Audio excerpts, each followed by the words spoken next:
Welcome to the Garage After Dark, brought to you by Circle Vision. You might ask, what the hell is Circle Vision?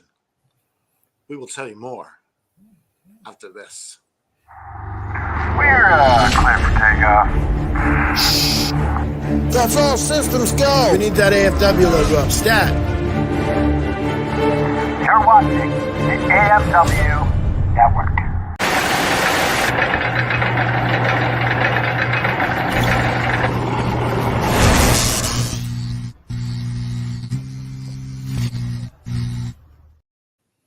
Well. Good evening, everybody. Welcome to this return edition, September 28th, 2024 of The Garage.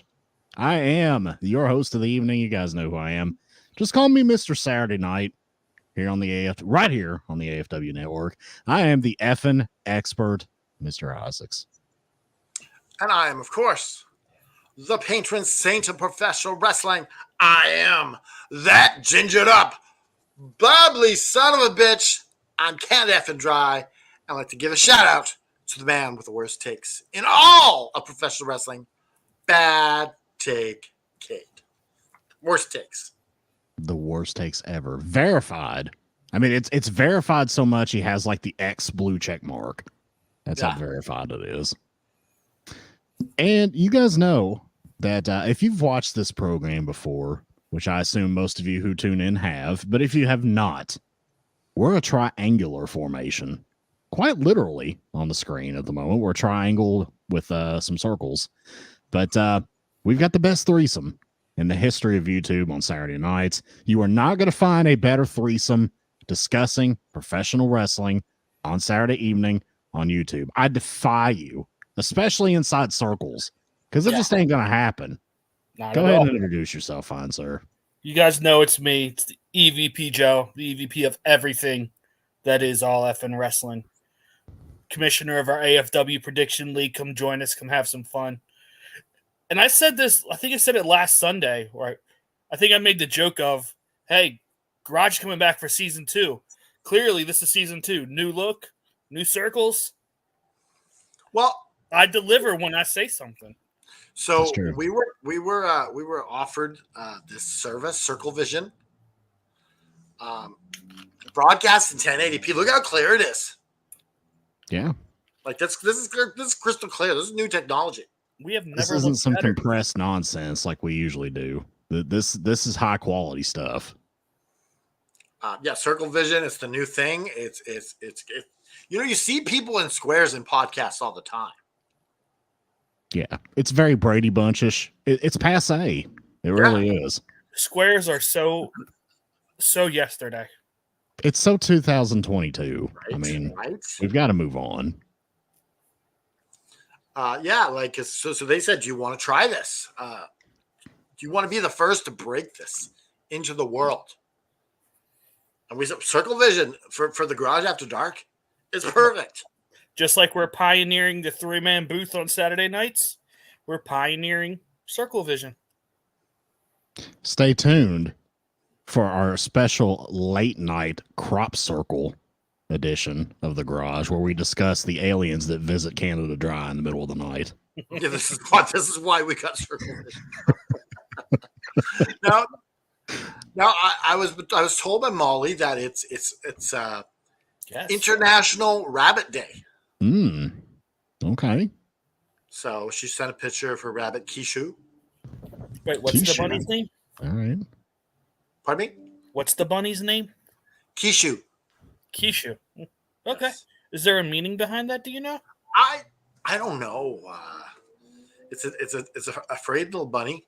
He's very fearful. He was in my backyard with Molly one day. And Nightwing came and just scared the shit out of it. I can see that. Like this small little bunny and this big cat. Like Kishu the rabbit sounds like a Pokemon. Whatever you do, don't let Kishu watch like Agatha All Along or anything like that. They don't treat the bunny very well. No, really? I want to start out with a knowledge is power moment here, guys. Let's do it. Knowledge is power. Now, I learned something today. So, there's other animals that purr, first of all, not just cats. Interesting. Raccoons purr. Mm. Couple of them. I've never been close enough to a raccoon to know that they purr. Yeah. There's some animals that purr. I also learned that cats cannot roar and purr at the same time. So you can only have one of those powers as a cat. You can either roar or you can purr. So like a mountain lion, he purrs, but can't roar. And a house cat, he purrs but can't roar. So. All right. Do you know why that is? What? I can add a little more knowledge to your knowledge is power. It's because it's the size of the cat and the size of their vocal box and their cords. Because it's all about how much they can vibrate. And obviously, the bigger the cat, the more the vibration, the louder. Well, no, you do have some bigger cats that purr, though. So there are bigger cats that purr. Really? I mean, I've always thought but then they can't roar. It's like they get one power pick. Yeah, because like lions absolutely roar, but like cheetahs, they sort of just, I guess. Yeah, they make that weird sound, right? Yeah, they make that little like, I don't even. It's like halfway between a purr and a roar. That sound like Eartha Kitt playing Catwoman. I can't even do that. Eartha Kitt, there's one. Why I could never pass Spanish. I can never roll my R's. All right.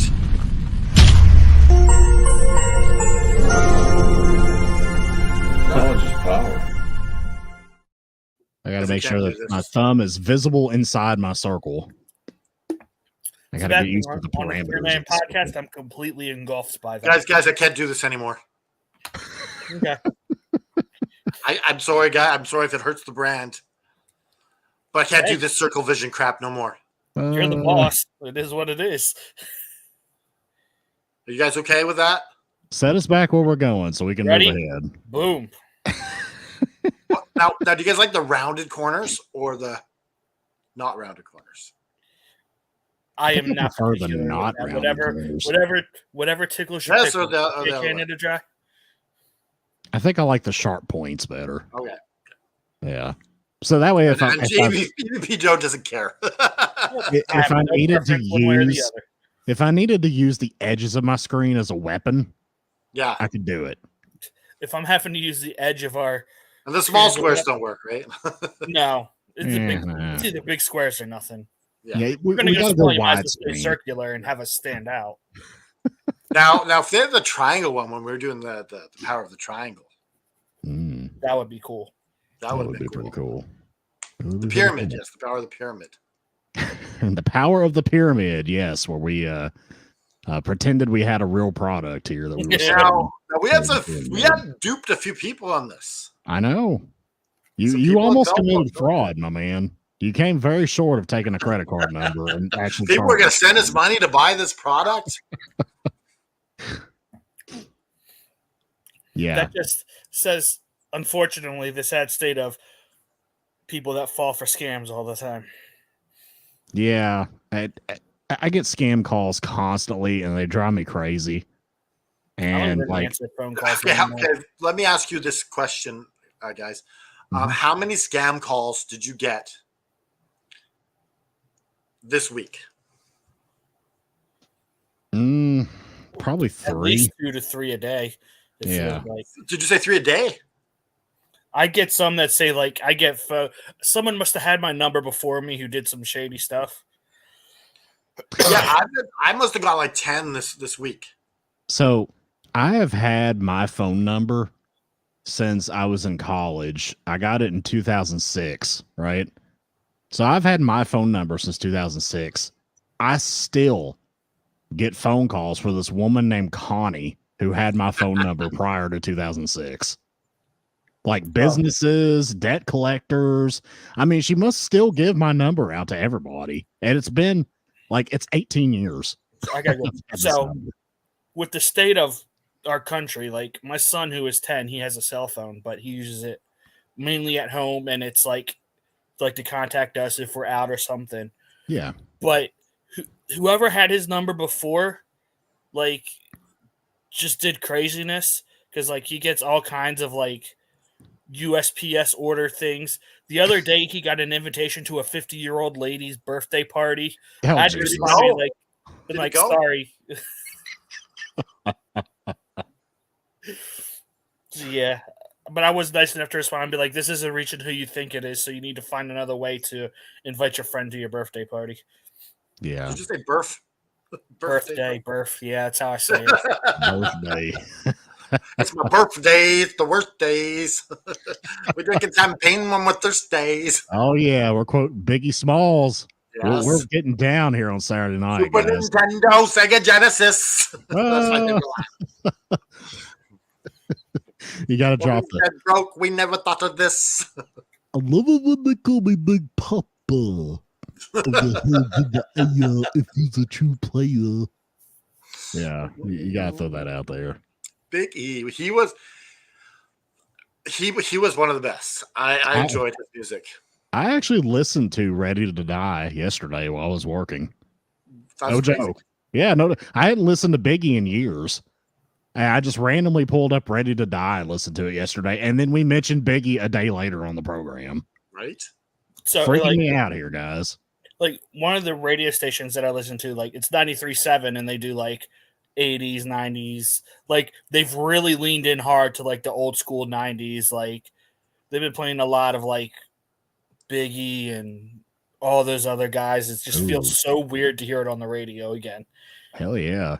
So there's That's something I want cool. to talk about because Matt B said Hulkamania will go on forever. I don't know about that, but Hulk Hogan said something hilarious the other day. Probably the strangest, weirdest claim that. I know what you're going to say, but go ahead and say it. So he goes, Bobby the Brain. I don't know where the context of this is either. It's just out of nowhere. Bobby the Brain Heenan was the greatest wrestler alive. Better than Bret Hart. Notice he said Bret Hart first. Better than Ricky Steamboat. Better than Macho Man Randy Savage. That's what he said. The guy was incredible, he said. Yeah.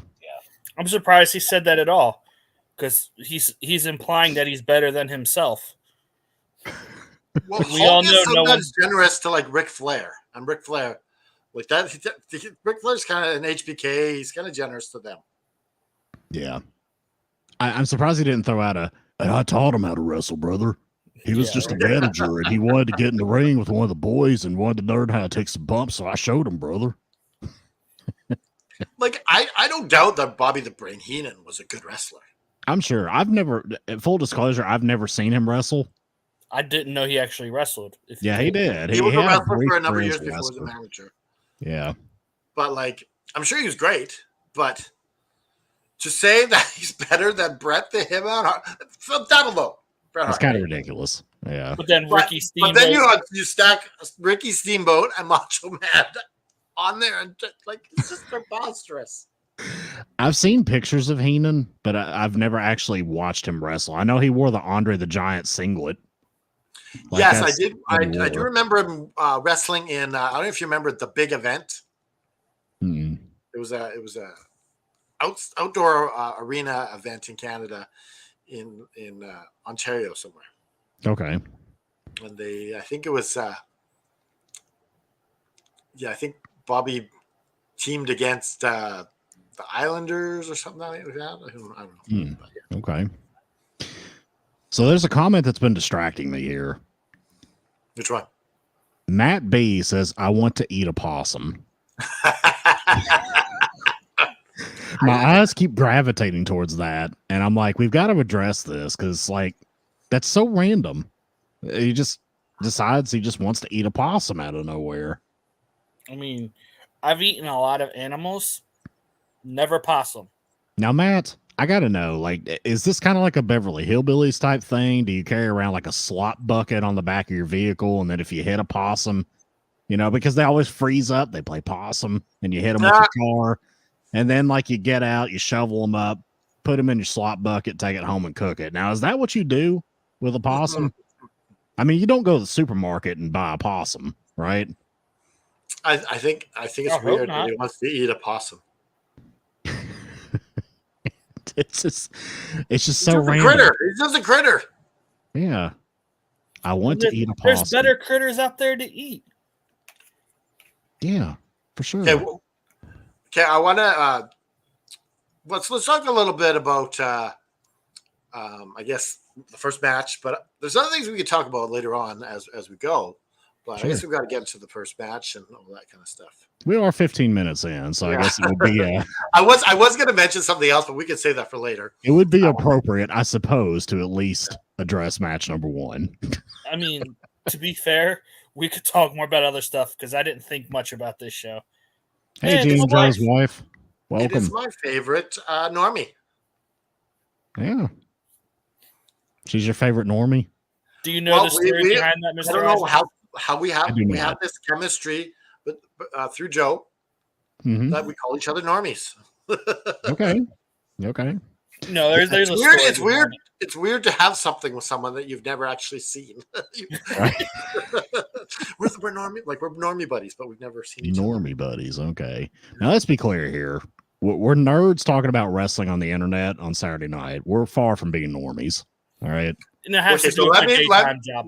let's clarify what a normie is. Yes.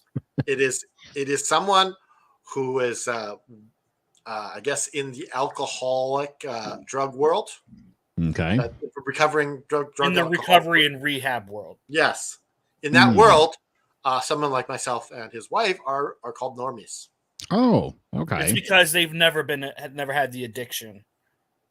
But we're still working to solve the problem. Gotcha. Okay. I had never heard that in the context of like an actual term. So that's I nice. didn't know it before I Cool. started working there. It was like, just call me a normie. I'm like, what? I'm almost feeling insulted by it. I always heard that normie was just kind of like people that weren't like obsessively into something. Like that's what I always thought was a normie. That's Yeah, the context well, I've always heard. You know for what, it. Mr. Isaacs? In this case, they're not really deep into the drugs and alcohol, okay? It's true. Matt, I hope you find that possum, buddy. I Me do. and Jim Joe's wife are RPNIRs. RPNIRs. Okay. All right. Gentlemen, let's go ahead and get into match number 1, shall we? I think so. Do it. Full disclosure here, I tuned in about 5 minutes late, so I missed the vast majority of this match. But it was the Soraya's Rules match. Jamie Hayter defeated Soraya with Harley Cameron. Now, I think when I turned it on, it was the spot where they were like putting like Hot Wheels cars on the table in order to go through the table. So I That was think not that's the when most I turned it exciting on. thing in this match, honestly. Yeah. This kind of yeah, from what I saw of it, it wasn't great. I mean, it was okay, I guess. Matt But B can count to W. it's a very good skill to have, Matt B. You need to cherish that and be So you're thankful. like for that 1, 2, 3, 4, 5, W. 6 W. Yes. Just throw it in there. skill. That reminds me of what was the Rock making fun of Booker T? It was like, you ask him what 2 + 2 is, and he says Thomas Jefferson, sucker. He does remember that. That is good. Oh my gosh. EVP, I'll start with you. What do you think of Jamie Hayter going over Soraya? I mean, it was definitely the right call for Soraya to win. I mean, for Jamie Hayter to win. Sorry. Yeah. This match didn't do it. Like, the crowd was, like, this whole show, it felt like the crowd was dead. So it just didn't do much to keep my attention. Yeah, I think part of my problem is, like, I didn't know what Soraya's rules were. I know she talked it on a collision, but I fell asleep in the middle of the promo because I was so tired, not from them, but just because I was dead beat. So I went into this match not knowing. I thought it was like, maybe they'll go over the rules before the match starts. Nope. I'm like, okay, cool. It's pretty much a hardcore match. I mean, yeah, I figured that out, but See, this is something that aggravates me about AEW. They do no rules hardcore matches, but they always have to give it some stupid name. Yeah. And it always like obfuscates what it actually is, which is just a standard no holds barred hardcore match. Just call it a hardcore match. Just call it a no DQ match. I don't care. Just It's always got to be It's like, no better than the Miracle on 43. oh no, Street WWE Fight. is just as bad, if not worse. oh, of course, yeah. But like, they've always got to call it something stupid like the clown wheel pit of doom match. It's definitely gotten something worse like that. since WWE has had sponsors. Something like that. The Circle Vision fighting for freedom. The Because Circle we're pure. Vision tornado tag match. Yes, that's Yeah. Mountain Dew pitch black match. Yes. Okay, so yeah, I'll give my thoughts on this. I thought it was entertaining. I like this outfit that Jamie Hayter has on better. I was wondering what you're gonna say. I like it because I didn't like the other one at all. So I like this one. She's got a Donna 70s look going on. She looks like Becky Lynch. I was like, there was some camera angles where she looked like Becky Lynch. And I'm like, ooh, change your hair. Let's not have you looking like Becky Lynch. Well, did you see her when she came wearing jeans and a shirt the other day? She was like, it was a very 70s sort of look to her. I don't remember that, but okay. Yeah, she's going for I think she's going for a 70s sort of look. She's got the feathered hair too. Oh yeah, she That's definitely nice. has like the Farrah Fawcett Yeah. hairdo of back then. Yeah. So I think she's trying to go with some sort of 70s gimmick here, I think. Maybe she's trying to be Wendy Richter, even though she was 80s, but she looked like 70s. Wendy Richter was in this Vince McMahon thing. She was. I watched all 6 episodes, brother. Yeah. Yep. That Tony Atlas quote's going to live with me forever. What did you think of this match, Jeremy? From what little I saw of it, like I said, I was halfway through. It was okay. It was just okay for me. It is good to see Jamie Hayter back. I've noticed that she has substantially shrunk down since she was here before. And I think that's actually kind of a detriment. I think she looked like stronger and more imposing. Oh, you meant her muscles have gone. Yeah. Well, she was out how long with a back and neck injury? I mean, it's not Well over a year. Yeah. So, I mean, I guess that's just part of it. But with the orange hair and then the slim down look and everything, like she literally looks like Becky Lynch to me. So we got to do something to differentiate her. But I mean, this was okay. Just Like, bring there's it back. not too many redheads in wrestling. I know, but unfortunately, the two prominent redheads look just alike at the moment. Well, this is the thing is like, there's how many blondes are there? Just like A lot. 20 blondes in wrestling, if not more. Yeah. So I like that she's got the red hair. I think just because Becky Lynch has it, no one else can have red hair. Well, it's like orange. No, it's not. It's not that. That's the same. But they look like there's times where they look like it could be Becky Lynch in the ring. Becky Lynch is a scrawny ass. And right now, so Jamie is Hayter Jamie is right Hayter. now too. That's what Not I'm that saying. bad. She's Like, slimmed down. Becky Lynch had trouble lifting up a table to put it in the ring. Becky That's Lynch okay. looks sickly. Yeah. Yeah, like she lost all of her strength. Like she looks like a stick. I mean, I'm not saying that disrespectfully about her looks wise. I mean, she's an attractive woman. She looks great, but I'm just saying as a physical specimen in the ring, she looks substantially weaker than she used to. She For looked sure. like she went on the cracker and water diet. She had a kid, so I mean, Yeah. And pregnancy is not kind on the woman's body. So not to sidetrack too much, but I kind of wonder when or if she'll come back. I think she will. Yeah. I think if she comes back, I think she'll probably be back at Rumble for WWE. I don't think the long run. I think she'll just come back like periodically. Yeah. Noob is in the house. What's up, Noob? He says, way too many blondes and way too many redheads in wrestling. You know what he wants? He wants all red everything back. He's with Haney. He wants Eva Marie back. I don't think there are too many redheads. Other than these two, who else is there? No, I don't think there's too many either. No. No. I mean, there's that, Isla Dawn. She's got that color hair. Yeah, but she doesn't have like an orangish red. Hers is more red. Yeah, like Mm. just like Hair lately, it's looked a little more orangey. Like if you Oh, watch really? it I on have- Raw this week, I mean, it was more orangey looking. Full disclosure, I don't watch Raw, so I wouldn't know. I should just make up some shit like, oh, they've got a chick there now that's got like purple polka dots and orange hair, and Joe be like, oh, I'll have to look that up. What Yeah, I about would- that girl who's doing the My Little Pony gimmick with her crazy ass mane, the rainbows? Don't say that too loud. Either Triple H or TK will hear you and actually do it. We're gonna do we're gonna do a My Little Pony gimmick. Or we can have an Asian girl who wears pajamas and falls asleep. Oh, they're actually doing that. right? This is NXT. Yeah. Wendy Chu in NXT. Yeah, I don't know if Yeah. she's still doing that gimmick or not because I don't regularly watch NXT, but yeah, yikes. All right, moving on. We've got footage of Renee Paquette leading a sit-down interview with Ricochet and Will Ospreay, and I can tell you, this is the most personality I've seen Ricochet show ever. Like, he always sounded absolutely horrible on the microphone anytime they put it in front of him. But I don't know if it's just where he's got a renewed vigor now that he's in AEW, some renewed confidence, or if he's just happy to be with his buddy Ospreay and gonna put on another show with him. But he Probably actually a sounds, little bit of everything, plus the fact that it's not 100% scripted.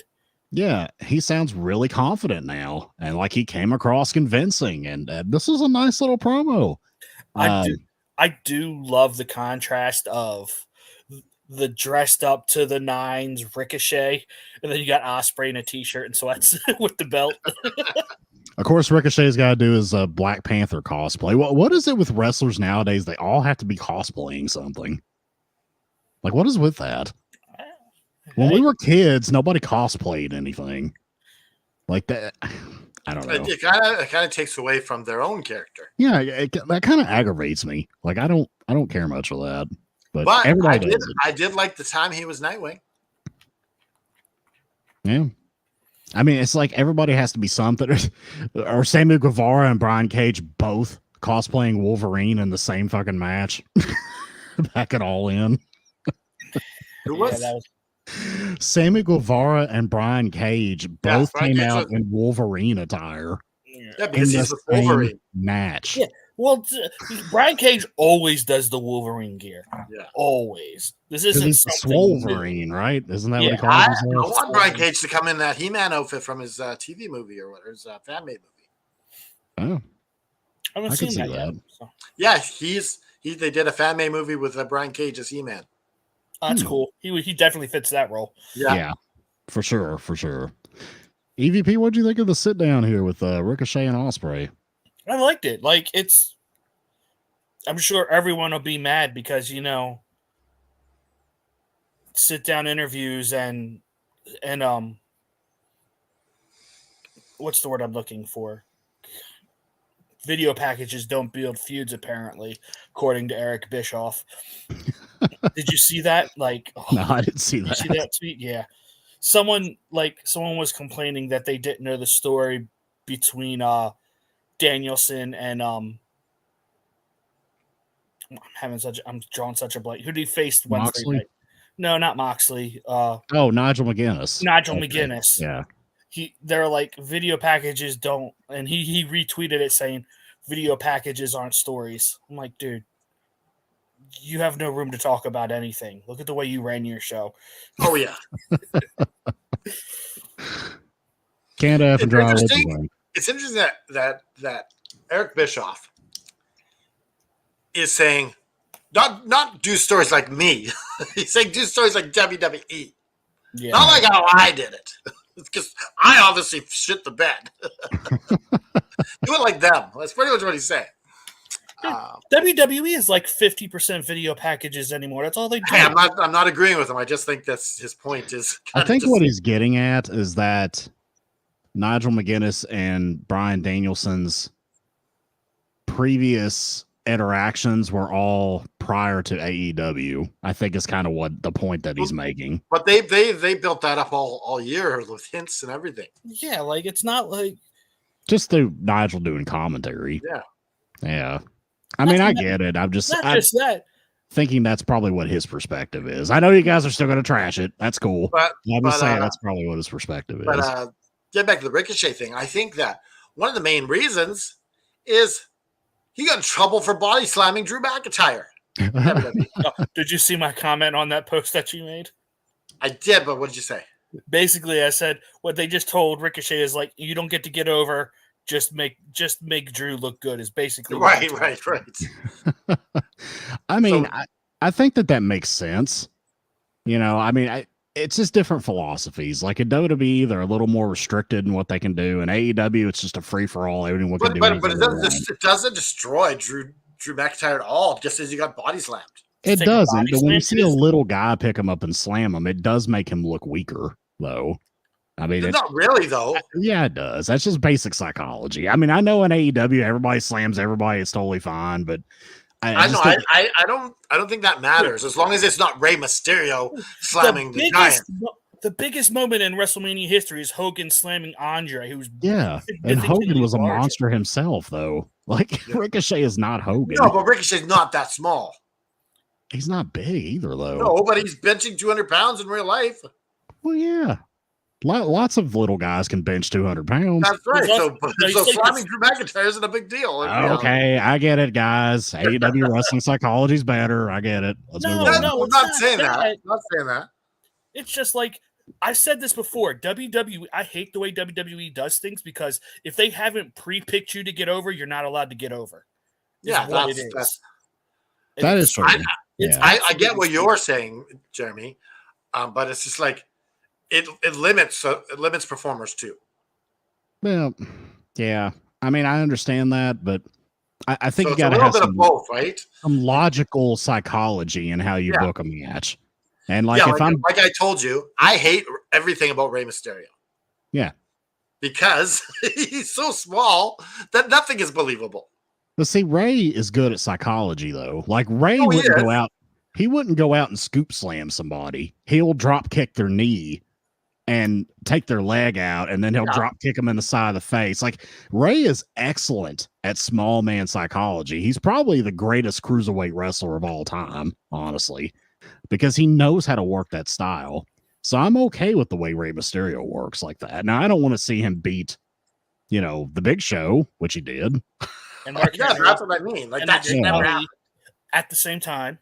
That's a little silly. Yeah. But see, I think that he does the small man thing great. I do. Yeah, I know. I think he does too. Yeah. Better than anyone. So that's what I like about him. He has that kind of he kind of created the what I call Americanized lucha. It's like lucha with actual selling and psychology. What match do we have next? The next match that we have is the Tornado Trios match of the Learning Tree. Big Bill, Brian Keith, and Chris Jericho defeated the Conglomeration, Kyle O'Reilly, Mark Briscoe, and Orange Cassidy. Gentlemen, what did you think of this match? Canada Dry, I'll start with you this time, sir. That is very, very wonderful of you to start with me. Excellent. This was entertaining. I liked it. I like Big Bill in there doing some extra sort of. He's also making some karate noises. Did you guys hear that? Yeah. I think he's having fun. Big Bill's awesome. I love Big Bill. He's having fun. I like where the Learning Tree and Big Bill and Bad Apple are right now on the roster. Mm-hmm. They're there to put the Conglomeration over. Yeah. Like they won tonight, but in the end, this is going to be very good for the Conglomeration. Yeah. Now, and I like the match. Here's kind of what I wondered. I want to get your thoughts on this before I move on to EVP Joe. At the end of the match, Rocky Romero made the save with a wrench. Now, here's my question. Do you think that Rocky Romero is eventually going to turn on them and feud with Mark Briscoe over the Ring of Honor Championship? Do you think that might be where they're going with this? Because he just joined the Conglomeration, but they kind of made it seem like what's he doing in the ring with a wrench? And it kind of like put some ambiguity behind why he was in there. So I kind of wonder if maybe he's going to be the next contender for Briscoe. Is there an ROH pay-per-view coming up? I don't December. know. Final battle in December, I guess. Yes, that's a long ways away. Yeah. I would say no, because I just think to have someone turn so like that so quickly after joining, it's like, Well, not right away. I mean, they would tease it for a few weeks, but then I don't know. It was just a thought that crossed my mind with how they acted. They acted so strange when Rocky Romero went in the ring with a wrench. I don't think Rocky Romero's going to be in the conglomeration for a long time. Yeah. I think he's only here, and I think that they're going to continually filling that fourth role of collaboration with New Japan guys. EVP, what'd you think? My first complaint is you shouldn't have done 2 hardcore type matches back to back. I don't like when they do that. It takes away from one of the matches. And to me, it took away from the second match. I found it more enjoyable and more entertaining. But just 2 like basic hardcore matches back to back, just it's hard for me to pay attention. I'll be honest. But I'm really not looking forward to Jericho getting another ROH World title shot. I was really, really hoping we would just get the learning tree going for the trios titles, not 2 lackeys supporting Jericho and Jericho getting a singles title again. We've lived this. We saw this for 8 months with Hook. I really wanted these guys in the trios division. So, all right. Fair enough. My thoughts on the match. I thought it was a fun match. I'm with you guys. I love Big Bill. He looks amazing. He's gotten in great shape. I love a comeback story. Yeah. Like I love when somebody's down and out and they get fired and they're, they get fat and they get depressed, but then they come back. I love a good comeback story, and that's what Big Bill has done. Big Bill has gotten at one point. What's that? Was he fat at one point? Oh yeah. He got horribly out of shape when he first got was in fired. TNA. He was really, you could tell like he had an alcohol problem. Yeah, that it definitely looks like he is overcome. He looks, and like you said, it really is a comeback story that is amazing. Yeah, look at some pictures of his first few indie dates after getting fired by WWE. It was pretty bad. Yeah, he has definitely overcome his fair share of demons. And he's matured as a person. Yeah. Yes. He did DDP yoga, and then now he's with DDP's daughter. So. Dude, I'm telling you. This is not an ad for DDP's yoga. If you, too, go through DDP yoga, you would get a beautiful woman, just like DDP. You could marry his hot blonde daughter. Yeah.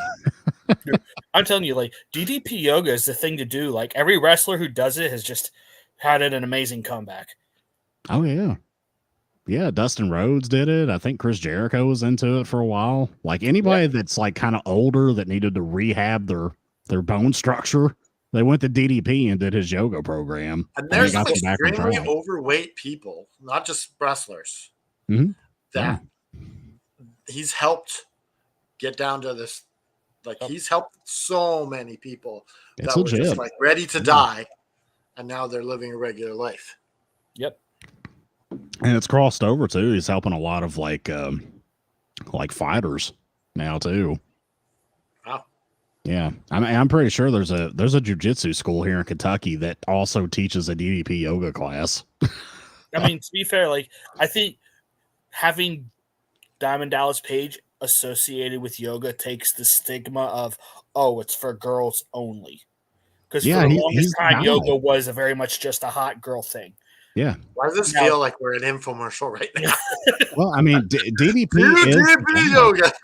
He's the guy who brought men to yoga. I mean, that is a true thing. Yeah. In fact, he didn't even want to call it DDP yoga for a long time. He just wanted to call it DDPY. Yeah, he was calling it that, but he didn't want to call it yoga because he didn't want the stigma of it being just for women. But eventually, it's just like it's DDP yoga. Right. All right, moving on here. The Learning Tree wins. I'll be honest, I don't even remember how they won. Big It was, Bill. Big Bill did a choke slam on Mark Briscoe through a table. Oh, that's And what it Jared- was. which, Yeah. which, you know what? It shocked me that Kyle O'Reilly didn't get the pin. Well, it's because they're setting up Mark Briscoe versus Jericho for the ROH World Title. Yeah, the commentary was mentioning that too. Yeah, that Chris Jericho wants the Ring of Honor Championship. So that's probably going to be a I fun wouldn't match, mind another maybe. run as with Jericho with that belt. I'd rather Right, just well. see them in the trios. I think they could do so much more better in the I trios. would love. I also would love Jericho with them with the trios belts. No. Here's my problem. They're doing this too much. We have too many champions versus champions. You have so many people. You don't need to be doing all these double champions in AEW. It gets confusing. No, it doesn't need to have the Ring of Honor. I said I wouldn't mind him having the trios belts. All right. Moving on, gentlemen. Brody King defeated Action Andretti. Now, we were talking about ring psychology a few minutes ago. This is a really good example of it because the way that they booked this match, Action Andretti was being fast, being aggressive, and like attacking the knees of Brody King to try to get one over on him. And of course, Brody King just ends up overpowering him and killing him. This was a perfectly booked match. That's how you book a small guy against a big guy, especially when they've got kind of a quote unquote blood feud going on, where one's looking for revenge. I thought this was fantastic for what it was. I mean, obviously it was just kind of a squish, but the psychology of it I thought was great. EVP, what do you think of this match? Yeah, I thought this was a good match. Like, I especially like the quick, like you said, the styles, but I'm very glad that they just put Brody over strong because House of Black needs something. And then after the match, the fact that the Righteous came out with Lance Archer. Like, that was surprising because I thought we were going to get House of Black versus Archer and the Righteous, but I'll take the Lance Archer and the Righteous versus Top Flight and Action Andretti. Yeah. Can't have a draw. Yeah, I really enjoyed this as well. Like the small man attack. In fact, I would like this to lead to more of a 1-2-3 Kid versus Brody King sort of style. The one you had with Brett. Just give us another 7-8 minutes. Yeah. And you could have a really fun match because this was just getting rolling before it just came to a sudden halt, and I was looking forward to seeing what it would be. But I hope they do it again. And the Righteous, well, he's kicking this guy's ass and he's snapping his fingers. What the hell? That's his thing, man. It's dumb. It's like the Jets and the Sharks in West Side Story. They're snapping their fingers when they're going around with knives. It's dumb. It makes you look indie. Yeah. Real quick, did you guys see what Leo Rush won today? No. He won the British Rev Pro Super J Cup. Oh, wow. Okay. The tournament over there. I've never seen it, but it was floating around Facebook today. I just forgot I had a drink. Nice. Ooh. So congrats to Leo Rush on winning that. Peach tea. Nice. What are you drinking? There's that Blue Moon? I am drinking a Blue Moon Belgian White. All right. It's a fantastic beer. Yeah. EVP Joe looks thirsty because we're both. I have something to drink. I'm good. Oh, he's like, he's just gone now. You could always call your normie over to get you more drinks. Nah, she's upstairs in bed. She ain't Wake up, normie. We see Jack Perry driving the short bus through the city of New York ahead of his TNT title open challenge, and which is basically the same stock footage they used the other night for Collision. I don't think it was. Are you talking about me? I'm not sure, but you better not be talking about me. He must have got lost because there's no way it should have taken him that long to drive to New York City.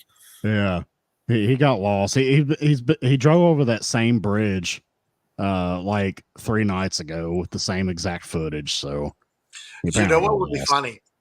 If they pulled that thing from The Office where you stop for a second and a bunch of people think it's a church bus.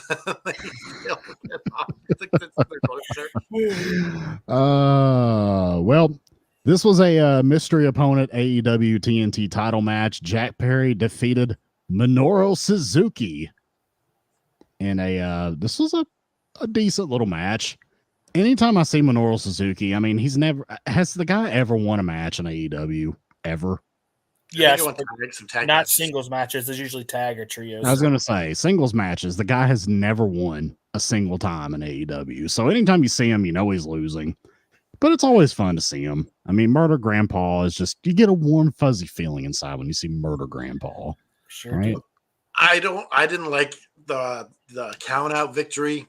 I hated it. Down that, like, what does this do for Jack Perry? Everyone else is beating this guy, and you can't beat him. You have to.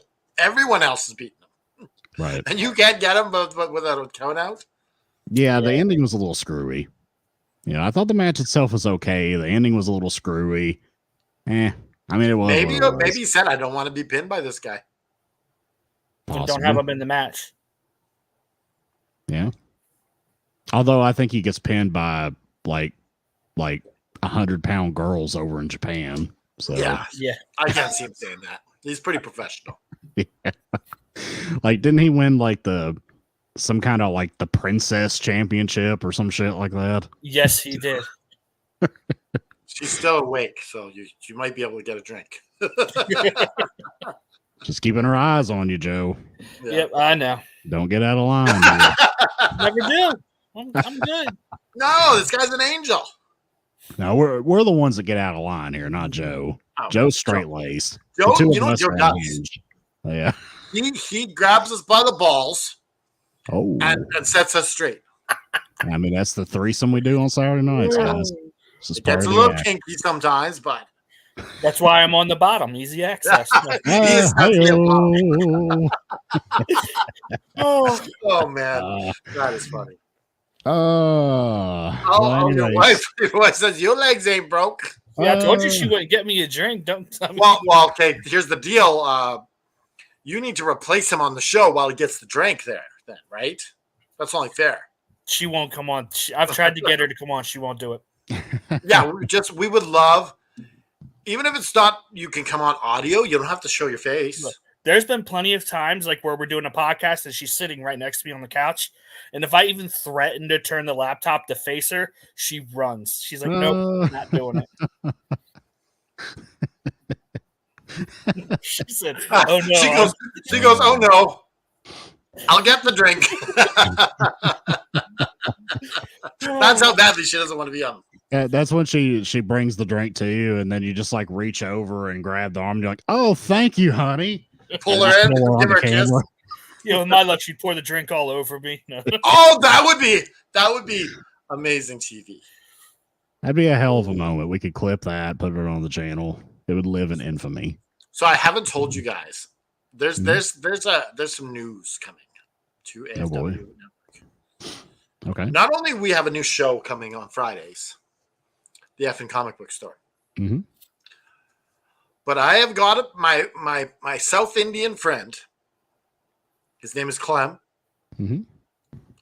And he claims that because he's Indian, he has powers against these hot peppers. Oh, you were telling me about this. Yes, he has powers against the hot peppers. Like a Carolina Reaper, he's like, what am I? Am I some white boy from New York? He's like, no, I can handle this. I can't wait to see this. He said he's been eating hot stuff his whole life. Is this going to be a special episode of All F and Wrestling Show, or is this going to be like a standalone special? This is a standalone. We're trying to see if we can get some traction with some views. Him eating a hot pepper, maybe two. Who knows? It's called Canada Dry Tries to Kill His Friend. You should make this. No, it's called Arrogant Indian Bashes White People from New York. Easy now. You should do it like spicy ones, like a ripoff of hot ones, but just make each short, like him progressively eating hotter peppers. You know what you should do? is you should do wrestling trivia, and every question he gets wrong, he has to eat Yes, a that hot would be pepper. cool. Oh, so we could make this like one episode. He could be like gradually going up. Because it'll be funny, because if the You guy make the doesn't know fir- much about wrestling, he's going to get the shit wrong, and then he's going to eat a pepper, and he's going to like choke and sweat. And that's going to be entertaining. My wife just came down here to refill my drink. See, she's amazing. See, what you should do is with your friend, you do easy WWE trivia, and then the next episode do New Japan trivia, which you know he's never seen before.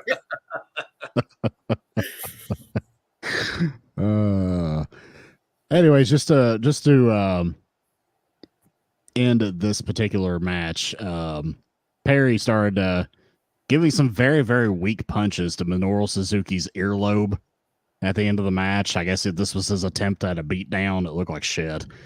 And Shibata showed up to run him off. The wrestler on the wrestling show came up and ran off Jack Perry. And he's got the Warriors font.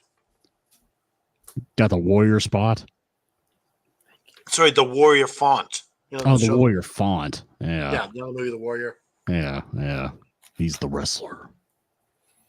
He's the wrestler on the wrestling show. I'm waiting to watch the NFL and watch the football player.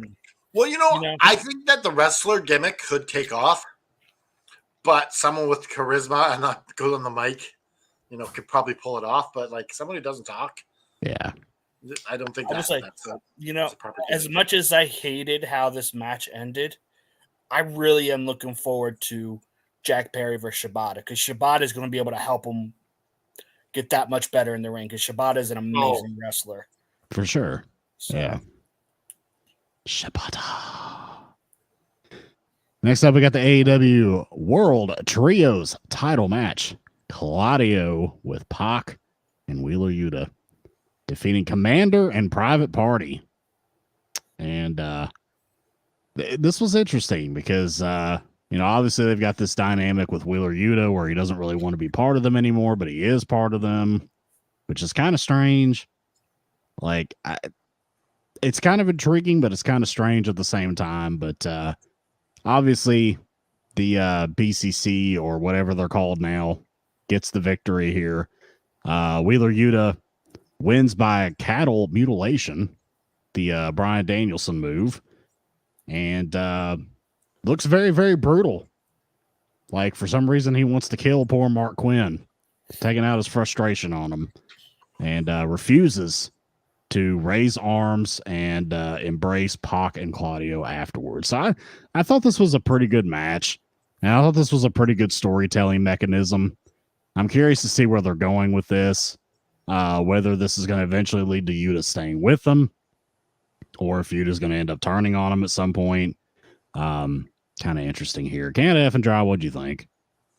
Yeah, I really enjoyed this. I like that this explained why Quinn and Private Party were the ones to help Bryan Danielson, because they had the match on the second half of the Great American Bash, or not Great American, what's it called? Grand Slam. Grand Slam. Great American Bash. Yeah, the Great American Bash. All of a sudden, And then Lex Luger came out. yeah, And, and he was supposed to be in WWE. But yeah, this was good. This was entertaining. This had some good storytelling. I think that in the end, he's gonna side with the BCC. I kind of think that might be where they're going with this too. Because I think that if he wasn't going to side with them, they wouldn't even do this. Yeah, exactly. Yeah. EVP, what do you think? One, I think that Wheeler is now AEW's version of Festus, except it's a slap and not a ring bell. Is he going to come out to biscuits and gravy? I think my problem is like he came off like I don't like how he came off in this match, because last week he cut that interview saying I'm going to do what I have to do to keep these belts. And then he goes to the match and for most of it refuses to tag in. Like, it's mixed messaging and it's bad storytelling. I don't usually say that about BCC stuff. So they need to fix that because this was bad storytelling. Good point. Yeah, like that. But the match itself was good. I liked it. Do you guys remember the Jesse and Festus entrance theme, Biscuits and Gravy? Vaguely. It's like, biscuits and gravy. ECW? Yeah, I was in the WWE ECW. Yeah. Okay. But in ECW they had Danny Doring and Chicken, was it his name? Oh, the Great Amish Roadkill. Yeah, Great Ashmo Kill, who always screamed chicken. Yeah. That's all he would say is chicken. Chickens. Yeah. Like Danny Doring would do all the talking in the promos. And then it'd be like, Roadkill, what do you got to say? And then he would just go, chickens. And it was great because also it was that dynamic of Danny Doring was super tiny and the Amish Roadkill, he was just a big guy. Roadkill's huge. Yeah. Roadkill was massive. Like he was a monstrous dude. Yeah. Dressed up like an Amish man with a big beard. Yep. Man, I miss ECW. Proper ECW, not WWE ECW. Yes, WWE ECW can go to hell. Go to hell. I like real ECW. Yeah. Yeah. All right. We see a little clip of the Outrunners, and I got a funny little Did thing. I to comment mention on here. this? Oh yeah, I'm sorry. Go ahead, Canada. Wait, which match were we on? I got so We confused. were talking about Trios title match. the 6-man tag with Claudio Pac and Yuta over. Oh, yeah, I Canadian did. Private Party. I did comment. Did you? I was first. Okay. I was first. Gotcha. All right. So we got a little clip of the Outrunners on Coney Island, cheating to win a carnival game and riding bumper cars. Funny story here. Well, it's just an interesting story, I guess. So I listened to the post-game show of the University of Kentucky beating Ole Miss today. Shout out to the Kentucky Wildcats. The post radio show is hosted by Matt Jones, the guy who co-owns OVW.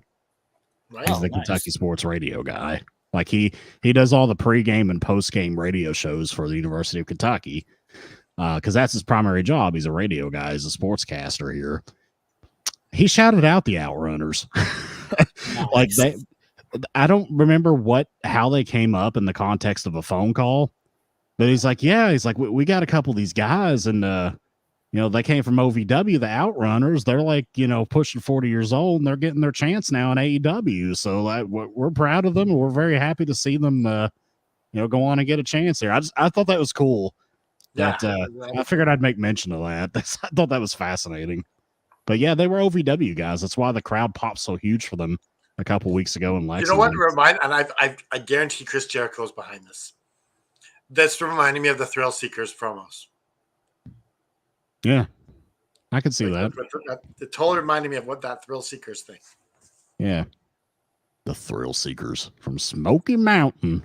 And I still would love it to see Lance Storm and Jericho do the Thrill Seekers for one last run. Oh, that would be cool, at least for one match. Yeah. I would like to see have them go for the titles. Yeah. Even if it's I'm Ring not of sure Honor. not sure how active Lance Storm is these days, but I don't know. We can see. If you got the call and they said, "Listen, we want you and Jericho to go on a Ring of Honor tag team run," how cool would that be? It would be. It would be. EVP, would you like to see that? I mean, I'd be fine with it. I mean, I don't really know. Like, I know who the Outrunners are. I never saw their stuff at Smoky Mountain. But, I mean, it's Jericho, and I know I love Lance Storm. So Now, I'm probably the only person on the AFW network that actually watched Smoky Mountain. Back when it was it's because it wasn't around for very long. No one could really watch it. Well, not just that, the fact that it was a Kentucky-based promotion, that it was on the air here. I used to watch it when I was a kid. So, yeah, it's pretty cool. I always liked it. Thought it was pretty cool. I remember watching it. The Undertaker was there. I was like, that's cool. The Undertaker's in a high school gym here in Kentucky. That's pretty badass. I guess back when it was cool to wrestle in high school gyms, huh? It was kind of a spectacle back then, yeah. It's not cool to wrestle in high school gyms no more? Not according to the IWC, it isn't. Those bastards. So they ruined it. Son of a bitch. You ruined it. You had to open your stupid mouth. Who has Vince Overload right now? Who's what? Who has Vince Overload right now? Like Vince Are you just sick Overload? of seeing it right now? After watching I was already sick of it. I didn't even watch any of the episodes. I'm already tired of hearing about it. Like, quit glorifying this man. Like, Oh, this documentary didn't glorify him. it's I can still promise keeping you his name. that. You know what I mean? Quit bringing him up. It's still keeping him relevant. It made him look pretty bad. I mean, he does that on his own. So. So we were going to do a show on him, and originally it was going to be me and Jeremy, and then Liam said he wanted to do it for Magic of Wrestling. Yeah. And so I'm like, I was already starting to sour on the idea, so I'm like, okay, you guys can have it. And then I messaged Liam today. I'm like, I thought you guys were going to do it, and he's like, no, we're good. I didn't even know what he wanted to do today. He just messaged me this morning and said, well, this is the concept. I'm like, oh, okay. So we just went with that. But yeah, I did watch all 6 episodes of it this week. Not to pivot too much into this, but that Tony Atlas quote was just so fucking funny. What did he say? So this is what he did, right? Now you have to give your impression here too. They had a clip of Bruce Pritchard talk about, it was talking about Pat Patterson and like allegations against Pat Patterson, right? Because they talked about the ring boy incident and all that kind of stuff, and Pat Patterson's name was involved in that. And Bruce Pritchard was like, I'd never know Pat to do anything like that. Pat would never do anything like that. That's ridiculous. That's not part of his character. Jump cut to Tony Atlas, who's wearing a cut-off shirt with a tie, sleeves shirt, cut off his shirt and wearing a tie. And he goes, yeah, I didn't like Pat Patterson. He grabbed my pecker. And like the producer goes, he did what? And he goes, he repeats, he goes, my pecker. He grabbed my pecker. I haven't heard that word in the shower, apparently. I haven't heard that word in that reference in like 20, 25 years. He grabbed my pecker. Yeah, it's it was just so apparently not to pivot too much, but apparently there's this thing in the gay community where they'll go in the bathroom and they'll lean over and look at your junk while you're pissing. And I was telling my neighbor this, and he's like, I've seen this before. In fact, someone was doing that to me, and I turned around and I started pissing on him. Gosh. He's like, is this what you want? You like that? I was like, what a power move. After dark. Can we pivot back to wrestling now? You didn't like the piss spot? No, not so much. You grabbed my pecker.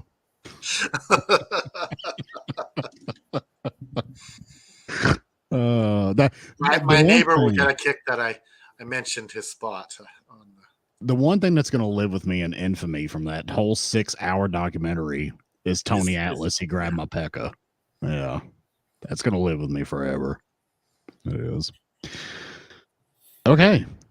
Moving on from there. Tony Atlas should make a shirt with that. Tony Atlas. It's not a pro wrestling tease. I bet he'd make some money.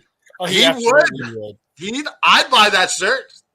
It could just say, it could just have Tony Atlas's face, and it could just say "Mapeka." Like he grabbed my pecker would be awesome. Black shirt, white writing. I could see people wearing that shit to Raw. Yes. Oh, you know damn well they wouldn't allow them that shirt into. They'd make it turn that shirt inside out. Oh, I wear that shirt proudly on the podcast.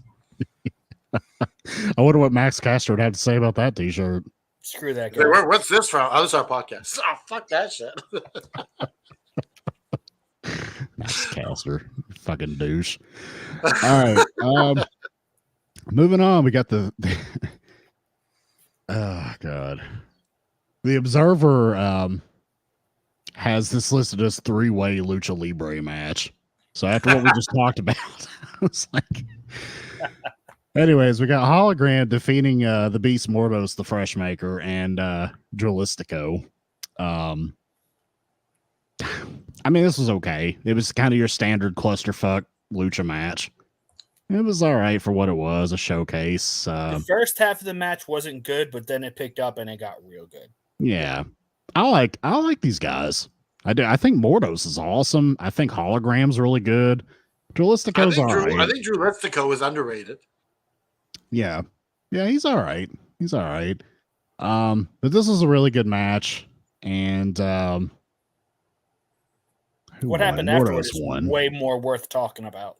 Yeah, Roosh comes out and seemingly forms an alliance with Duelistico and Mordos, the Fresh Maker, and they beat up poor Hologram, the new lucha star. Hologram tried to jump Mortos like an idiot. In the middle of three guys. Like, that's dumb. That was stupid. That was the very story stupid. with that. They should have saw him and grabbed him or something. He started trying to fight them off. That's how. Nobody said baby faces had to be smart.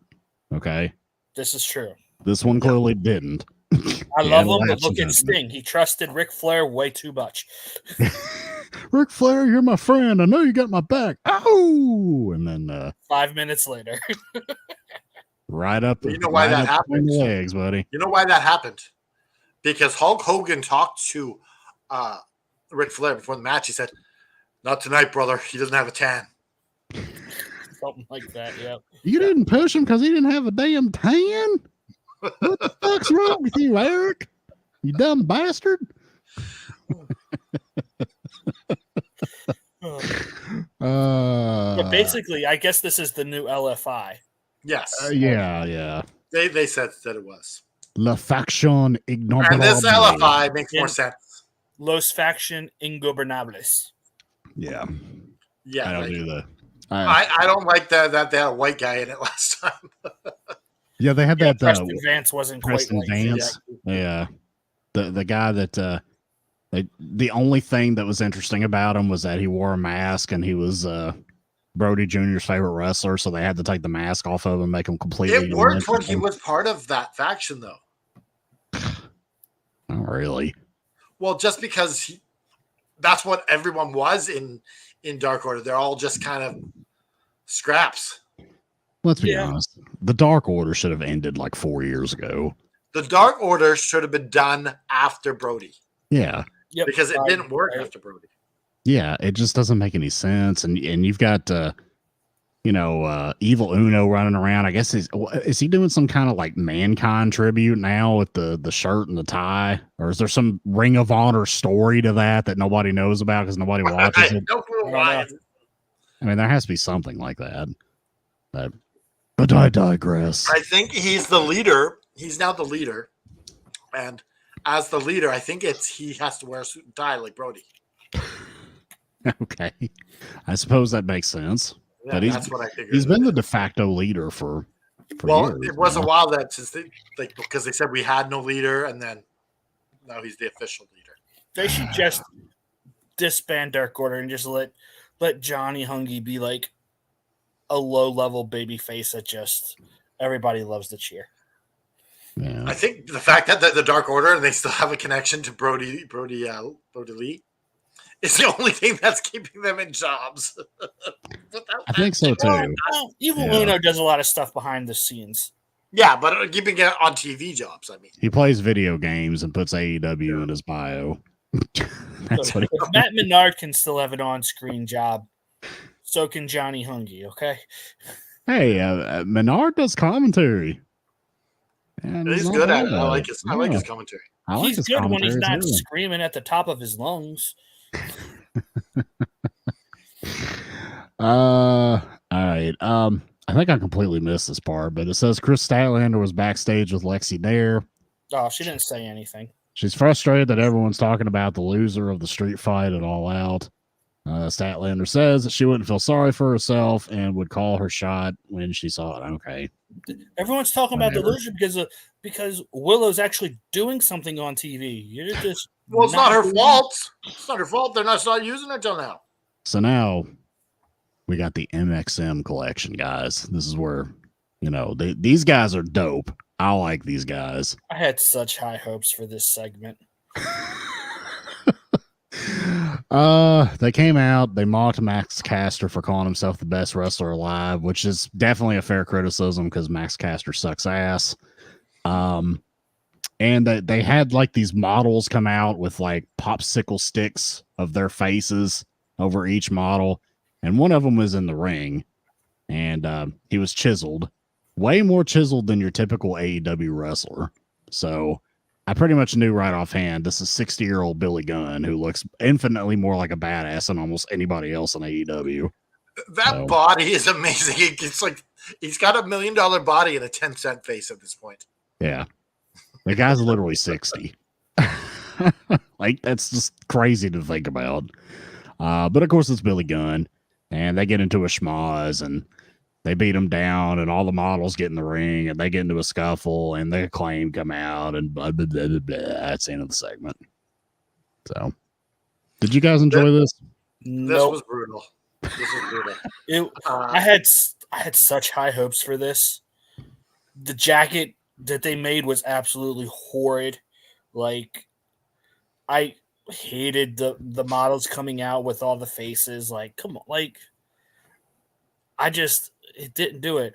And then once again, you have the Acclaim going over. Stop it! Like, MXM should win this. The crowd is completely quiet when the baby face. I know, like the crowd did not. They barely reacted at all. MXM should win this feud, and they're not going to They're because not going nobody's to. going to push the Acclaimed. Tony Khan has got a hard on for the Acclaimed. And This felt like a very WWE segment from. This was 7 years 100% a sports entertainment segment. 7 years ago, WWE. Mm-hmm. That's how bad Absolutely. this was. Absolutely. It was bad. It was bad. Yeah, I like just the the- MXM guys, but this was a bad segment. This was a bad idea from bad creative. Let's call it what it is. Yeah. All right. That leads us to the Lumberjack strap match. Hangman Page defeating Jeff Jarrett. And we see the Dark Order here. There are some of the Lumberjacks, along with the Bang Bang Gang, Jay Lethal, and Satnam Singh. And, this was, I don't know, this was okay. I didn't hate it. I didn't love it. It would have been better if I didn't have to watch the middle 5 minutes 2 times in a row. Yeah, the production of this was absolute dog shit. Whoever did this needs to be fired. So for anybody out there that didn't see it, let me just kind of, paraphrase what happened here. The match all of a sudden started to get really glitchy and started freeze framing. And then all of a sudden a black screen popped up.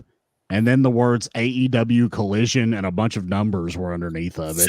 It said segments 7, 8, 9, and 10. And then the fucking tape just rewound, and you saw it rewind to like a spot like 5 minutes prior in the match and start again. Well, no. First, it rewinds about 15 seconds. Then it rewinds by 15 seconds again. And then it does that big, like, 5-minute jump. Yeah, it was literally like 5 minutes that went backwards. Yeah. So, yeah. Somebody needs they need to be replaced. That was very Bush League. Very, very Bush League. Like that was embarrassing. But see, I don't know who's responsible. Is that an AEW thing or a TNT thing? I think it was an AEW thing. I think that was probably the tape was probably given to TNT like that. Yeah. I would assume. Very, very poor. You know what this teaches? What's that? Don't do recorded shows. Yeah. Taped wrestling shows are dog shit. I hate taped shows. I like live. That's like just, us? yes. Like, especially if you're going to do 4 hours of wrestling. Like which they did on Wednesday. They had 2 hours of Dynamite and 2 hours of Collision. Yeah. Well, you know why the crowd was like, this is their third and fourth hour. Yeah. Did they do Rampage too? No, Rampage was recorded last week. Okay. Because I can tell you I watched it and I was like, this isn't the Grand Slam stuff. The 2 hours of Dynamite and then Rampage in the additional hour, that's tiresome enough. Yes, it is. Like, I mean, it just you're groggy eyed by the end of Rampage. Not to mention, before it used to be an hour beforehand of like ROH shows, then your 2 hours of Dynamite, and then an hour of Rampage. Like that's 4 hours. It's too much for They must do Ring of Honor with Collision now because they didn't do it this past time that I went to Rampage or Dynamite. Yeah, well, it was when I went. It was ROH with it. Yeah, they must strictly bundle that with Collision now, which makes sense because Collision's like half Ring of Honor, anyways. So that makes sense. It was nice to see Juice Robinson here. I don't think I'd seen him in a while. I didn't know who he was at first because he looked like a literal lumberjack. That was hilarious. Yeah. I was like, who is this guy? I was like, is this one of the like Iron Savages or some shit? No, it was Juice Robinson. So it's kind of nice to see him. We see Karen Jarrett get physically involved. Yippee. Can we talk about the idiotic statement that Ian Riccaboni made? Sure, go ahead. He went to Hangman Page went to threaten to whip Karen, and he said that's a new low. Like, dude, he committed arson 2 weeks ago. They tried to cover it up. Well, at least no one was in the house. Yeah, So? it was just like he was like, yeah. Way to watch the product, Ian. Yeah. Jeez. But yeah. Sorry. What if Kevin Kelly walked out and just hit him in the head with a steel chair and been like, I told you that motherfucker was stupid? But let me say, seeing Jarrett in the main event to me is special because like this is one of the all-time greats in the main event. Yeah. Still wrestling at a pretty damn high level at his age. I think we're blessed to be seeing him still. I will say, I wish they would have explained what a lumberjack strap match was, because I was under the impression that both Paige and Jarrett would have straps. Oh yeah, they explained the rules last week on Collision. I don't remember. Probably fell asleep, or wasn't paying attention. So yeah, I enjoyed it. It looks like they're going to start a feud with Bullet Club and Hangman. Look like they're. I don't know what they're planning to do. It just seems like Paige is just making an enemy out of everybody. He's the definition of the lone wolf. So I burned down Swerve's house. Okay, I think that was the appropriate time to talk about it. Yeah. What fandom from what country would you say is your Mount Rushmore of fans? What countries? What do you mean by like in wrestling? Okay, I'll explain first by telling you what my Mount Rushmore is. I'm saying Canada, I'm saying USA, England, and Mexico. That's my Mount Rushmore of wrestling fans. Okay, so I would go Canada, US, UK, and Mexico, I think. You do the same as me? Yeah. Yeah, probably. Mine, I would swap England with Japan. Because even though they're very, very different, it's surreal to see. I mean, they do pop for big things, but they're so super respectful. It's not disinterest, it's respect. And they'll whenever something big happens. And they'll I wouldn't take it as an insult if you wanted to take Canada out and put England in, because England's some pretty damn good fans. They have a good raucous crowd. The singing gets on my damn nerves. Is that what it is? That's keeping them off the list. It is for me. That's keeping them off my list. I'm sorry. I love my British friends, my pal Liam. The damn singing drives me insane. I can't stand it. It drives me insane, but it's unique.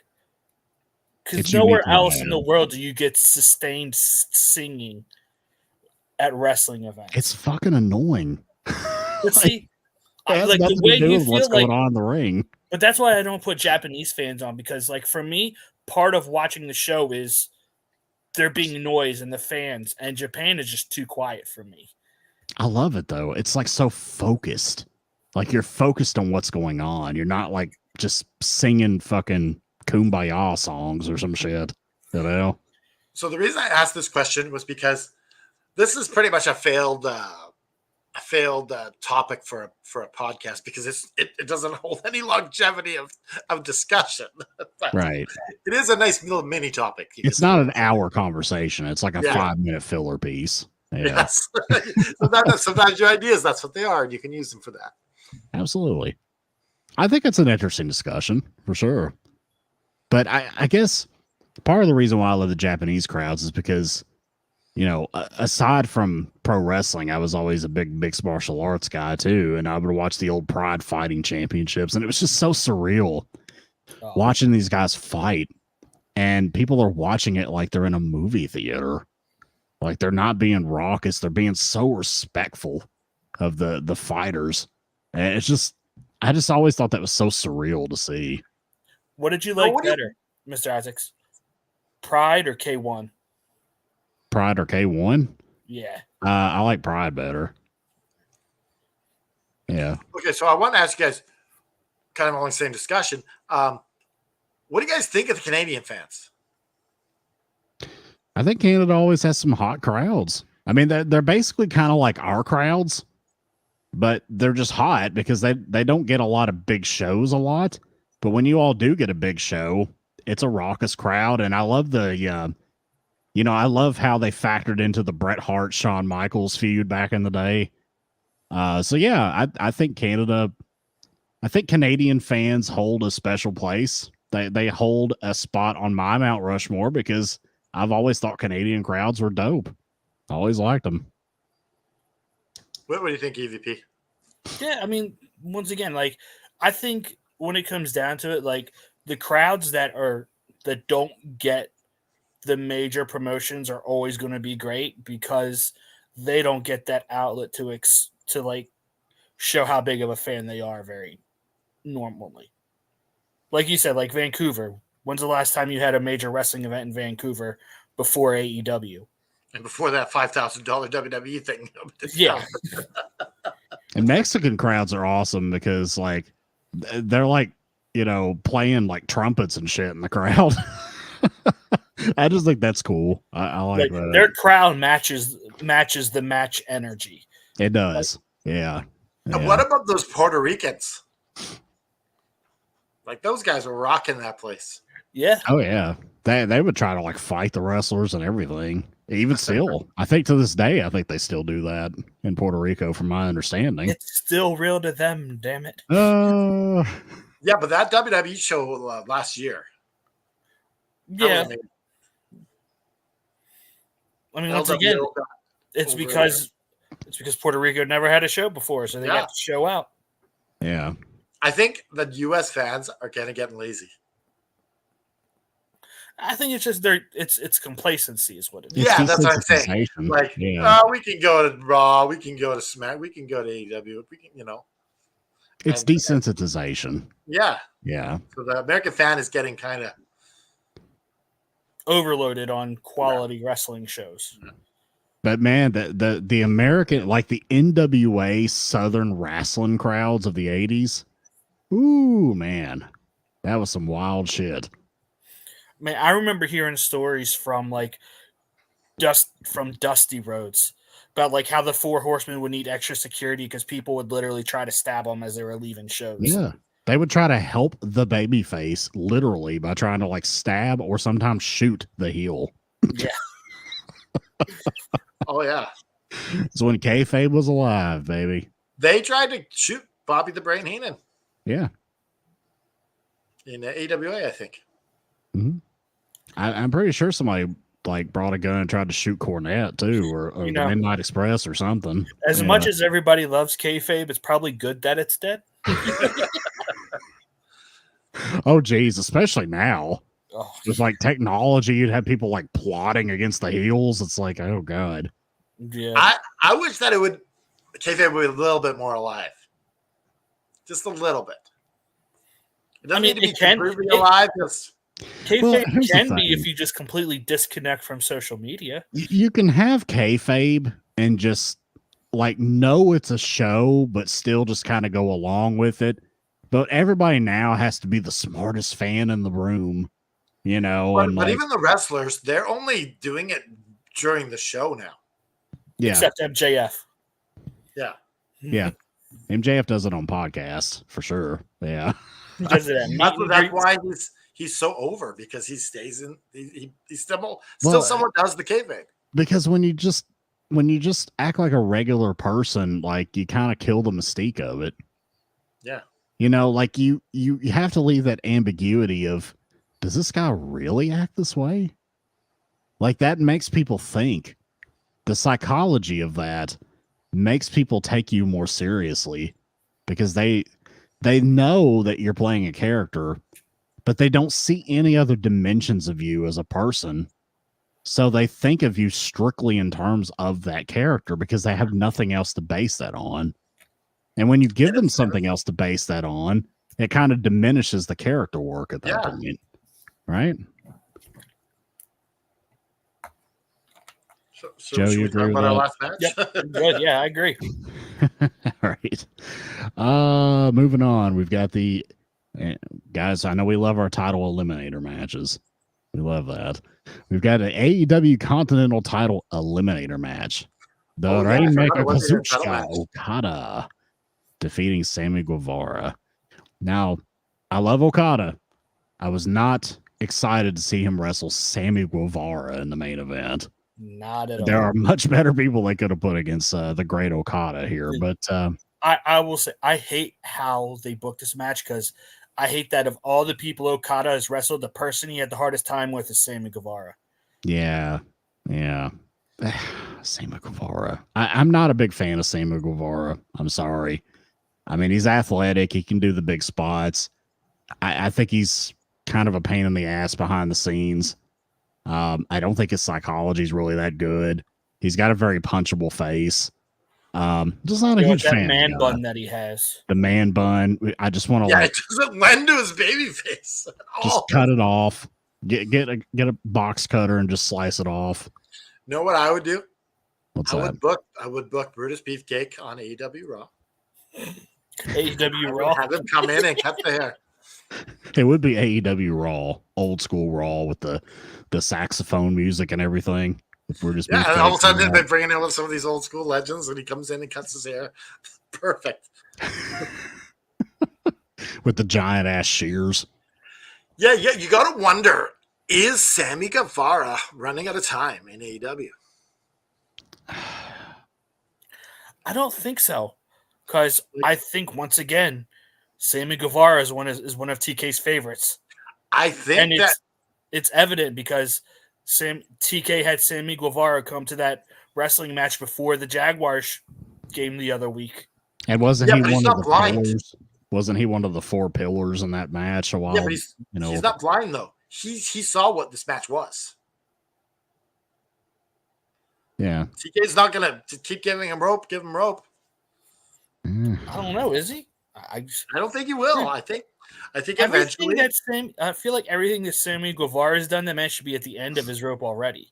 Yeah, that's what I'm saying. I think that eventually TK's just going to have to let him go. He's caused backstage problems. He's hurt people. It's like he disrespected TNA when he went there and soured their relationship. Do you think that WWE would take him at this point? Yes. NXT? I think so, yeah. I think he would be in NXT. I don't think they'd put him on the main roster. Yeah. I just don't. Like I said, the guy's athletic. He can do all that kind of shit. But other than that, I just don't think he has much to offer. Just my opinion. I think Jericho has actually protected this guy a lot. He might Probably. have. And to his own detriment. Because there's only so much you can protect someone, right? Right. Yeah. So I don't know. I think he's probably here for the long haul. I don't think he's going anywhere. Well, I think after this contract, they're not bringing him back. I don't think they're resigning him. I don't know. We'll see. I don't even know what his contract Like is. if Tony Khan is smart like they say he is, like he runs Fulham, he runs the Jaguars. Why would he run AEW any different? Like, we're gonna get rid of this guy, bring someone else It's in. more of a passion. Because he's a wrestling fan. Yeah, that could be his Achilles heel. This is a passion project for him because he's a big fan. Yeah, that's definitely an Achilles heel of Tony Khan. I think that's why he's going to treat AEW different than his other business endeavors. Yeah, he's got to treat it like this is a roster guy. I'm upgrading for this guy, and sorry, you're not going to make the team no more. Yeah. Time will tell. We'll see. Anyways, Kazuchika Okada ends up with a victory here. I thought this was a decent match. I liked it. Of course, I love Okada, so this was the match I was really intrigued by, just because I like to watch him wrestle singles matches. I hope eventually he has a proper babyface world championship run. I don't know if he will at this point of his career or not. Oh, I think he will. The Bucks did a interview on Sports Illustrated with Justin Barrasso, and they said Okada is a future world champion in AEW. Doesn't mean it's going to be babyface.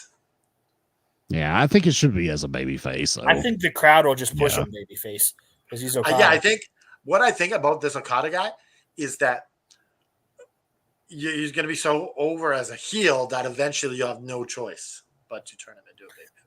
I will say the smartest thing that Tony Khan did was bring Okada in as a heel. Yeah, he's doing fantastic. I don't want the babyface turn for a bit though. No, it needs to be teased for a while, and then eventually the Bucks turn on him or something, and then he ends up turning babyface, and he'll be massively huge. Yeah, well, I mean he's up there in age. He doesn't have a ton of time to be on top. I think he's pushing 40, isn't he? Like 38 or something like that. Looks better than Cena, that's for sure. Look it up and see. Yeah. But I definitely want to see him have a world title run in AEW. I think it'd be a shame if he didn't. Okada he's 36. 36. Yeah, he's not that old. Well, he's still got a handful of decent years. It's just that he was on top of New Japan for so long, he feels older than he really is. I mean, do you guys want to do the flower shop? Sure. What are we doing? We're doing the flower shop. No, I mean, what extra? Well, I think the Mount Rushmore was our extra, right? Yeah, we'll just say that. We'll skip that part because we talked about that earlier. You and I did privately. Yeah. So if we got that good stuff in, we'll just call it a regular flower shop. Brought to you by adorable Adrian Adonis Pro Wrestling Cheese Store. Visit prowrestlingtees.com/Adrian Adonis, where you get all your adorable Adrian Adonis gear. Of course, the rigmarole. Do you want to tell them? Yeah, so we usually do match of the night, segment of the night, and bell rating. Were there any segments really? I mean, I guess there was like one segment. So I think we should. That was the Outrunners. Oh, there was two. Yeah. There was Statlander. There was three. Sorry. Okay. All right. Well, there was a sit down with Will and Ricochet. Well, that's obviously going to be the winner. We're all three going to pick that. I don't know that Outrunners. Outrunners are funny though. I do like them. I will start with Canada F and Dry. Go ahead, sir. Jeez, I'm going to be Bob Barker all over the place. I doubt it. Just let me do the gimmick. Bob Barker was on Raw, not Collision. All right. Yeah. So my match of the night. This goes to the trios match. I enjoyed this. I like the storytelling with what the hell's that kid's name? Yuta. Wheeler Yuta. Such a great story. I didn't remember his name. Yeah. Yeah, Wheeler Yuta. Well, sometimes you see it, all of a sudden the name just escapes you. I thought about Shane when I saw him. because he had that beard, and I'm like, he really is like Shane. Shane, with a beard. he looks a lot like Shane. He does. Next AEW event we go to, we got to get him to wear a Wheeler Yuta shirt. And, He's got to grow a beard out and wear like a BCC shirt or something. yeah. My match of the what did I say? That was my match You of the just night. did match of the night. I'm gonna go with my segment of the night being the Outrunners because they're just fun to watch. And I like the grainy 80s feel. I think it's great. And my bell rating for this is a 3. All right. EVP, you're up. Yeah, match of the night. I'm going with the lumberjack strap match. Technical issues aside, I enjoyed the match. It was fun. My segment is the sit down between Ospreay and Ricochet. And yeah, like 3, and that's me being generous. So You could have bought Barker me, you asshole. I didn't want to go any higher. You could have undersold. Well, You said $1. so for me, I am going to say match of the night for me is Kazuchika Okada versus Sammy Guevara, just because I love Okada. I like seeing him in a singles match. Segment of the night is going to be the Ospreay Ricochet sit down. And for me, I am going to give this show 2.75 bells. Very middle of the road collision for me. Yeah. So our average is 2.92. This is a pretty low rating. Wah, wah. We need to It was still watchable though. we need to It get a just wasn't that great. soundboard with different noises for like range of scores. Yeah.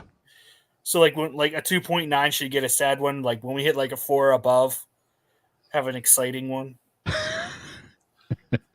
sure JFB can arrange this. Let's see. I'm sure I can figure something out here. Oh, okay. I see what you're doing. Oh, here we go.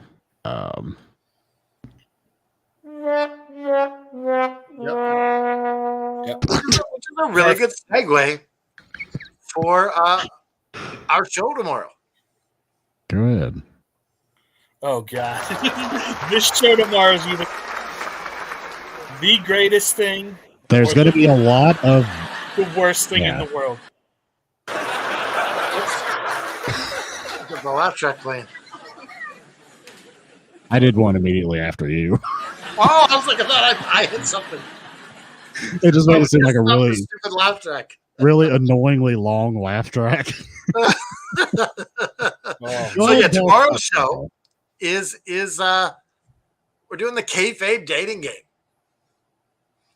It's the end of the month, and at the end of the month, we have Dollywood on our show. And so it was early in the morning. I'm going to work, and she's like, what are we going to do? And I said, well, what do you think about this idea, doing a dating game? Because originally I planned this for Dallas. We were going to be all his harem. And he'd have to pick which one. Oh, God. So, so we're all going to be wrestlers. And she's going to do dating game suggestive questions. And we have to answer as wrestlers. Good evening, She ladies doesn't and know which gentlemen. wrestlers we are. And she'll have to We are figure it bringing you the biggest podcast in the history of professional wrestling. That's what it's going to be. Yeah. I had that one saved there from our WCW shows that we did. Oh, Oh, nice. The Ski of Own. So this is our second attempt at a game show on the AFW network. What was the first one? It was Talking to Ducks. Oh yeah. The Liam tribute Yes. show, right? And so that was kind of like to tell the truth. So he had to figure out who was lying and who are the clones and who was the real duck. Based on a real story Yes. of Liam talking to ducks awkwardly when he's on a date. Yes, just before David. Oh, this boy's talking to ducks. This giant ginger's gone mad. He's talking to ducks, he is. I gotta go home. I just got enamored with this phrase because it's not exactly how you're supposed to say it. This guy's talking to ducks, and I just thought it was a weird phrase. It's got like a. I mean, you can tell it's a metaphor of something much deeper and grander, right? Yes. Talking But to doesn't it ducks. also feel very British? A very British phrase, talking to ducks. It does. It sounds like if you're talking to ducks, you're like, I don't know, buying the farm, as they would say in the U.S. or Oh, something. they're like talking to ducks. He is. He's like a little loony. He's lived a long life, and now he's talking to ducks. Yeah. Did you know that? We say his name is Jeremy. His name is Joe. They go, he's called Jeremy. He's called Joe. That's how they say it. He's called that. Like we're They don't say objects. that's his name. Yeah. Sometimes when I talk to Liam, I'm like, you gotta. Is there a translator for the Brit speak here? Like, I I've do kind of like, best. I've learned quite a bit of Brit speak through my Like what? friendship with him these past couple of years. Like, Like what? Like what? well, like if he tells me, for example, to let him know about something, he says, "Let us know." Yes, I thought he had a Venom thing problem going on. Yeah, like he'll be like, "Well, if you have trouble making the show, mate, just let us know." And I'm like, "Us? Okay." Like, I thought he was possessed for a bit. are there multiple Liams rattling around like in your head? I don't. He's got a split personality. He says that. He says us. Let us know instead of let me know. I think that's fascinating. Yeah. And then like if he's tired or like apparently if a British person's really tired or run down, they say they're shattered. Yes. Yeah. Never heard that I'm He's like, I am shattered. Or sometimes they say knackered. I've heard that one too. I've heard knackered. Yeah. But shattered. I'm like, shattered. That's interesting. I mean, it makes sense. I would shattered would be like, I feel like I'm on the end of my desperate plea for life. That's what it feels like to me. Like, I'm completely shattered. And this really fucked with me whenever we first started doing shows together. The times, like he would say, like 1:30 or something, and that's supposed to be like 2:30. Yeah. Like 1:30. I'm like 1:30? Like half of 2 is 1. Are you saying 1? Here's another one. I'm just having tea, mate. But But really, he's saying he's having dinner. I'm not drinking ginger ale. I don't drink. It's not actually tea though. He's having dinner, but they say it's tea. I'm like, why did you say I'm having dinner? Like you have a tea time for real? That's what I thought. He's like, really? There's a time? Well, time to drink tea then. I don't know. He's like, I don't know what Earl Grey is. I know regular tea. I'm like, are you British? It's like, how do you not know Earl Grey? It's like the most famous. Yes, that is popular he should lose his brand. British citizenship for that. Earl Grey is a Brit. Come on, dude. What are we talking about here? Do you remember he thought Canada Dry was an alcoholic drink? Yeah, ginger ale. Yeah. Like, no thanks, I don't drink. I asked him if Mate. he'd ever tried it before on the air, and he said, "Oh no, I don't drink." I'm like, "You don't drink ginger It's ale?" in the title, dry. Dry. It's actually supposing it's a non-alcoholic drink. Well, to Liam, be I love you, fair, pal. I'm you not can have, making fun of you, I you can promise. have a dry wine. That might be what he was thinking. Right. That's a possibility. It's a Yeah. possibility, but probably not. Liam is an innocent boy. All I'm right. trying to give the tall guy the benefit of the doubt. Okay. He is the awesome innocent ginger giant. That's The what I am. awesome innocent ginger giant. Yep, that's him. That's him. AIGG. Yeah, Is that right? AIGG. that works. That works for me, brother. You know what, Liam? You're nothing but an AIGG. All right. That brings us to the end of Collision and the end of our garage program for the evening. Canned F and Dry. I will turn this over to you. Show went along really quickly, quicker than Circle Vision. We're at an hour and 45 minutes. Yeah.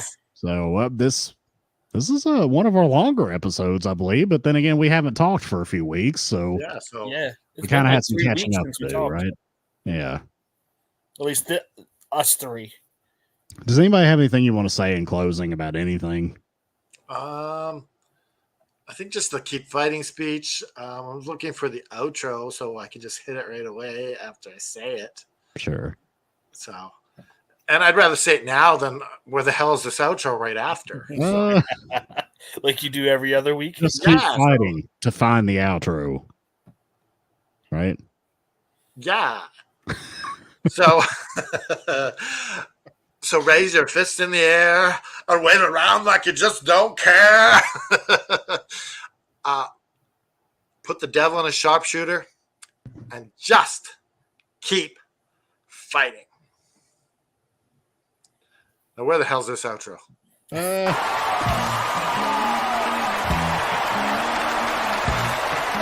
This has been an effing worldwide media production.